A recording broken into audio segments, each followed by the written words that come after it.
What's up, friends? I'm about to do my hair and go sit in the garage and or work out because baby girl's doing this thing where she wakes up like 30 minutes into her nap for like 20-30 minutes and cries but then goes back to sleep. We have a 14-month-old. This is what works for us, and she only goes through it like spurts, so I don't understand why she does that, but she does. So that's what we're dealing with right this second. But today's gonna be a great day. This is a lovely angle for you to see. And yes, I'm gonna do my hair before I go work out because in my bathroom I can't hear baby girl crying, and crying makes me overwhelmed. Today's Friday, and every Friday I have a few hours to myself, and usually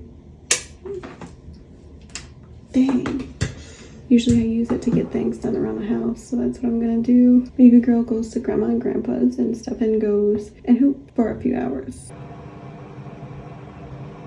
Baby girl looks like she finally laid down. I hope that she stays asleep this time because this girl needs it. She usually takes a 2-hour nap every single day, but she goes through these phases like once a month where for a few days straight she wakes up after 30 minutes like I just said, and hopefully she stays out. But just almost finished with my hair. Look at this disaster of a closet. SOS. Can somebody come help organize, please? I had to come downstairs because she woke back up. So I had to get my makeup, finish getting ready. My hair is done. I got dressed. You know, I'm gonna be alone today, so comfy and cute, the way to go. About to go work out though, and hopefully she stays sleeping, or at least goes to sleep for a little bit. Just doing my workout, almost done. I made a deal with myself that if I do my workout, which I didn't want to do because it's really hot outside, if I do my workout, I can reward myself with a burger and fries, okay?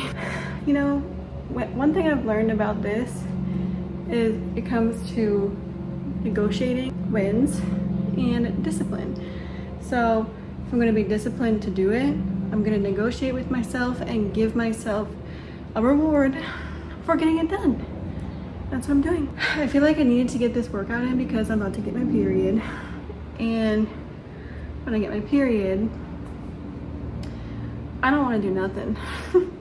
Like, I really don't want to do anything, especially working out. The only thing I think I want to do is walk, and there's not many trees around here, so the walk is like hot. And I went to the OB for my 1-year postpartum thing. I went to the OB also because I was having super irregular periods, lots of bleeding, lots of like cramping during a lot of things, and just a whole bunch of weird symptoms that all of a sudden came on like last December. And December I was like 7 or 8 months postpartum, but I had gotten a regular period for a couple months before that.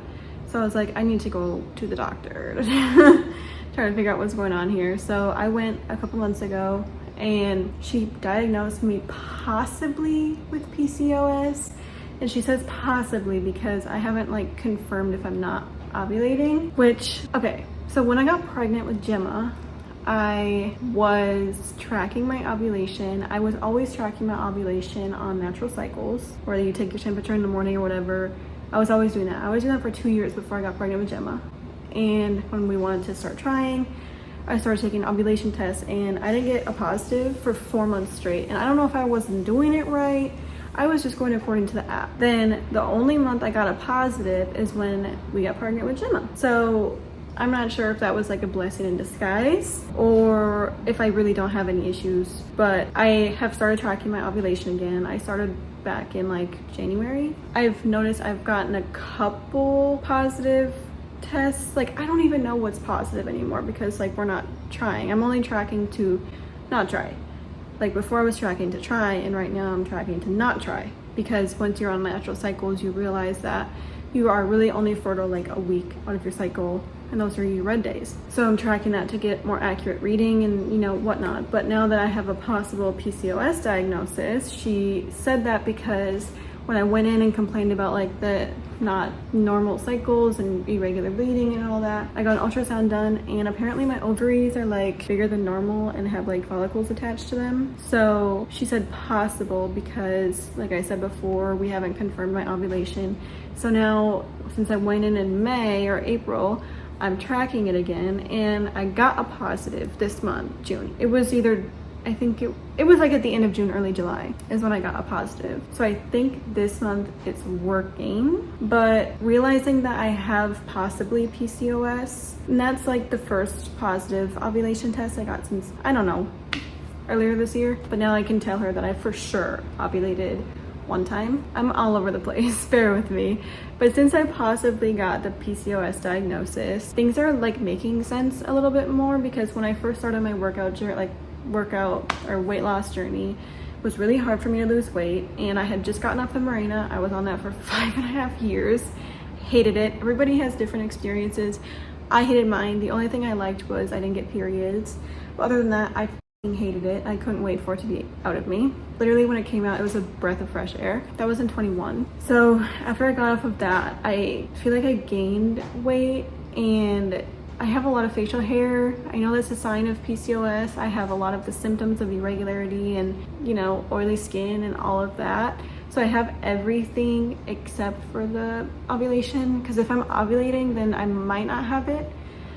I'm not sure. I never even really knew about PCOS till I was at the doctor. The only thing that I care about, God willing, is I want more babies, just not right now. But if it were to happen, it's a blessing. I just feel like my periods are so irregular. It's like a constant stress on me, whether or not like I'm gonna ovulate this month or whether or not I'm gonna have a horrible period this month. Like, I'm not gonna go into too much detail about like my symptoms of PCOS, possible diagnosis, because I just feel like a little bit of it is TMI, but just know like I have basically every symptom there possibly is. So my periods are rough to say the least, and circling back to not wanting to work out when I get my period is because like the first week leading up to it, I start to get symptoms, not like PCOS, like, I mean, PMS mood changes or anything, but I get like nausea, I get like headaches, just like low appetite, and then I get cramping and spotting for like the first 3 days before I get hit with like the red period. That lasts, I don't know, for 4 days.